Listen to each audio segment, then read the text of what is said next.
विधानसभा चुनाव से पहले बघाना ओवरब्रिज का मुद्दा गरमाने लगा है। हिंगोरिया रेलवे फाटक क्रमांक 125 पर ओवरब्रिज निर्माण को लेकर टेंडर निकाल दिया गया है। वहीं नीमच बघाना फाटक क्रमांक 124 पर ब्रिज निर्माण की मांग वर्षों पुरानी है। इसका टेंडर अभी तक नहीं निकाला गया है। बघाना ओवरब्रिज का कई बार सर्वे हो चुका है। बघाना की 40,000 की आबादी ब्रिज न बन पाने के कारण काफी परेशानी का सामना कर रही है। हिंगोरिया रेलवे फाटक पर ओवरब्रिज बनाने का टेंडर निकलने के बाद बघाना के क्षेत्रवासियों में जबरदस्त नाराजगी और रोष व्याप्त है। इसे लेकर सोशल मीडिया पर आमजन अपनी प्रतिक्रिया भी व्यक्त कर रहे हैं। चूंकि ये रास्ता राजस्थान को भी जोड़ता है, हिंगोरिया ओवरब्रिज के टेंडर निकालने और बघाना ओवरब्रिज का कोरा आश्वासन मिलने से लोगों का ये भी नजरिया है कि ये चुनावी वर्ष में जनता को दिया जाने वाला लॉलीपॉप है। कांग्रेस नेता इसे लेकर विधायक दिलीप सिंह परिहार और सांसद सुधीर गुप्ता की उदासीनता को दोषी मान रहे हैं। बघाना ओवरब्रिज को लेकर कांग्रेस ने चढ़ाई कर दी है। इस पूरे मुद्दे को लेकर हमारी टीम ने भाजपा कांग्रेस के नेताओं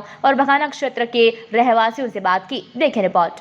देखिए, बघाना ओवरब्रिज की काफ़ी लंबे समय से मांग चल रही है और यहाँ की जनता काफ़ी परेशान हो चुकी है। अभी आप देख रहे थे, अभी एक ट्रेन गई, फिर वापस सायरन बज रहा है, फिर वापस ट्रेन आने वाली है। तो यहाँ दिन रात में कम से कम 25-30 ट्रेनें गुजरती हैं और जनता परेशान होती है। साथ ही यह रोड सादड़ी को भी जोड़ता है, राजस्थान को भी जोड़ता है। यहाँ से गुजरने वाली गाड़ियाँ राजस्थान में भी जाती हैं।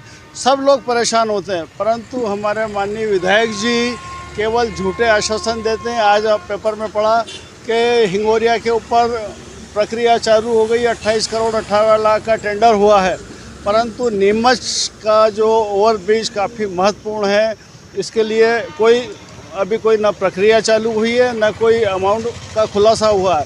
केवल टोकन अमाउंट बता के वो लॉलीपॉप लोगों को बता रहे हैं। 2-3 बार नाटक नौटंकी कर चुके हैं, यहाँ पर सर्वे करा चुके हैं, केवल मीडिया में आने के लिए, पेपर में करने के लिए उनने नौटंकी करी है, परंतु धरातल पे कोई काम नहीं चल रहा है। जनता अब इन बातों में नहीं आने वाली। जनता को चाहिए ठोस काम।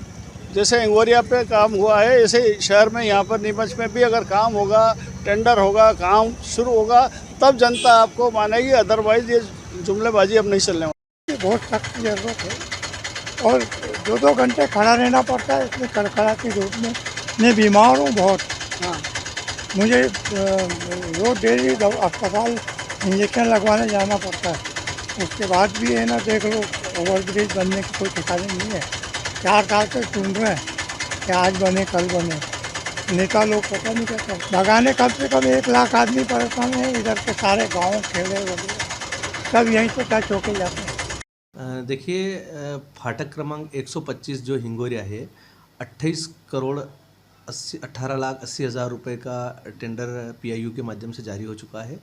दोनों की ड्राइंग एक साथ बनी थी। हिंगोरिया फाटक की 125 नंबर की और 120 नंबर है अपना रेलवे स्टेशन के बघाना वाला ब्रिज। चूँकि यहाँ पे घनी आबादी और सघन बस्ती है, उसके बाद भी 4 से 5 बार रेलवे के इंजीनियर्स, पीआईयू के इंजीनियर्स और अपने स्थानीय नगर पालिका के सबने कॉमन सर्वेक्षण करा था और वो ड्राइंग हमारी स्वीकृत हो चुकी है। वो ड्राइंग स्वीकृत हो गई है। प्रशासकीय स्वीकृति है तो अंतिम स्टेज पे है। ईएफसी की बैठक होती है स्टेट फाइनेंशियल कमेटी की, जो बैठक अभी मुश्किल इसी माह में होने वाली है और उसमें बघाना का ब्रिज को भी हरी झंडी मिल जाएगी और अतिशीघ्र इसका टेंडर जारी हो जाएगा। जो मुख्य जो तकनीकी रहती है उसमें कि जब तक आपकी ड्राइंग रेलवे के अनुसार उस मानकों से स्वीकृत नहीं होती है, तब तक ब्रिज का टेंडर जारी नहीं हो सकता था। पर अब वो सारी स्वीकृति हो गई है। तकनीकी स्वीकृति प्राप्त हो गई है। प्रशासकीय स्वीकृति के लिए ईएफसी की जो बैठक होगी स्टेट फाइनेंशियल कमेटी की, तो उसमें इसी माह में स्वीकृत हो जाएगी और अगले माह में टेंडर जारी हो जाएगा। इस अपनी तकनीकी स्वीकृति हो चुकी है, उसमें वित्तीय स्वीकृति, प्रशासकीय स्वीकृति होते ही इसका काम शुरू हो जाएगा और मुश्किल से आगामी 2 माह में लगभग अगस्त, 31 अगस्त के पहले 15 अगस्त के पहले जब प्रथम स्तरीय जो प्राक्कलन होता है, प्रथम स्तरीय प्राक्कलन में एक अनुमानित रेट जारी कर दिया जाता है और जब उसका डिटेल डीपीआर बनती है, डिटेल प्रोजेक्ट रिपोर्ट बनती है, तो डिटेल प्रोजेक्ट रिपोर्ट में एक बारीकी से हर चीज़ से उसका वर्तमान का जो एसओआर रेट होता है, जो उस विभाग का रेट और जो वैल्यूएबल होता है, उसके आधार पर परीक्षण करके और उसके आधार पर टेंडर जारी किए जाते हैं। जब टेंडर जारी किया जाता है तो उसमें निश्चित रूप से बहुत सारी कंपनियाँ पार्टिसिपेशन करती है, तो प्रॉपर पैमाने के आधार पर उसका ये टेंडर जारी किया गया है और बहुत बढ़िया टी शेप में बनेगा। मंदसौर मार्ग से भी अटैच, नीमच मार्ग से भी अटैच, और एक लाइन जो आपका औद्योगिक क्षेत्र की तरफ निकलेगी।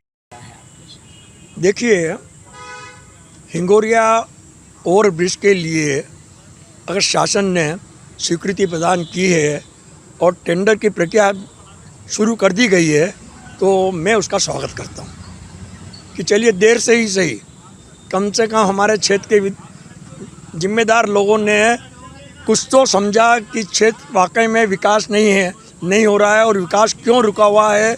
झांझरवाड़ा से लेकर एयर स्ट्रिप तक जाने के लिए, जिससे जो कि विकास के लिए बहुत आवश्यक है नीमच के लिए, उस सड़क पर अगर ओवरब्रिज नहीं होता है और बार बार इस रेलवे ट्रैक को रुका रहेगा, तो कौन विकास के लिए आगे आएगा? कहाँ से तो हमको हवाई सेवाओं का लाभ मिलेगा और कहाँ से झांझरवाड़ा के अंदर औद्योगिक क्षेत्र बनेगा? तो हम जो स्वीकृति हुई है उसका हम स्वागत करते हैं, पर साथ में कई प्रश्न भी हैं कि स्वीकृति करना एक बात एक अलग है, उसकी स्थिति हमारे दूसरे जो PWD के ये अन्य कार्य हो रहे हैं, जो दूसरे ब्रिज बन रहे हैं, जो 2-2 साल से बन रहे हैं, उन जैसी स्थिति नहीं बन जाए। ये कि क्या कारण है कि सरकार वही, विभाग वही, रेलवे वही, जगह वो सरकार की, उसके बाद में एक का तो टेंडर स्वीकृत होके के लिए प्रक्रिया में चला गया, और दूसरे में अभी तक प्रक्रिया की बात तो कर रहे हैं आप, जगह का चयन तक नहीं हुआ है। तो इसकी स्थिति भी हमारे जो मेडिकल कॉलेज है उसकी जैसा होगा कि नीमच के अंदर और चित्तौड़ दोनों जगह मेडिकल कॉलेज एक साथ स्वीकृत हुआ, जबकि ज़मीन के झगड़ों के कारण नीमच का मेडिकल कॉलेज तो आज तक शुरू नहीं हो पाया, परंतु चित्तौड़ का मेडिकल कॉलेज शुरू होके 100 बच्चों की बैच आ रही है। आया था उस बजट के अंदर नीमच के रेलवे ओवरब्रिज के बारे में एक पैसा भी स्वीकृत नहीं किया गया है। तो जब तक रेलवे का भी पैसा नहीं आएगा, आप इसको ब्रिज को कैसे बना पाएंगे, कैसे उसको स्वीकृति करेंगे? इसलिए अगर आप देखेंगे तो जो नीमच का रेलवे बजट के जो 21-22 के अंदर हिंगोरिया रेलवे बजट के लिए पैसा स्वीकृत किया गया था, तो वो लगभग 35 करोड़ रुपया था।